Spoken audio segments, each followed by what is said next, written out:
பசங்க படத்தின் மூலம் அறிமுகமாகி களவாணி, கேடி பில்லா கில்லாடி ரங்கா, கலகலப்பு போன்ற வெற்றி படங்களை நடித்து ரசிகர்கள் மனதில் நீங்கா இடம் பிடித்தவர் நடிகர் விமல்.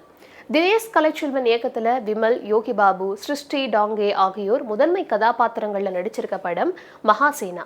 இந்த படம் தமிழ், கன்னடம், தெலுங்கு, மலையாளம், ஹிந்தி ஆகிய 5 மொழிகள்ல வெளியாகும்னு தெரிவிக்கப்பட்டிருக்கு. சென்னையில நடந்த படத்தின் இசை வெளியீட்டு விழால நடிகை சிருஷ்டி டாங்கே பேசும்போது, பொதுவா மேடைகள்ல நடிகர் நடிகைகளை பற்றி மட்டுமே பேசுவாங்க, ஆனா நான் இந்த படத்தின் இயக்குனர் பற்றி பேசியே ஆகணும்னு சொல்லியிருக்காங்க. அவர் தனது பெரிய கனவை சிறிய பட்ஜெட்ல படமா எடுத்திருக்காரு. இந்த படம் ஒரு புதிய மேஜிக்கை செஞ்சு மற்ற சிறிய படங்களுக்கு நம்பிக்கை அளிக்கணும்னு நம்புறேன்னு சொல்லியிருக்காங்க.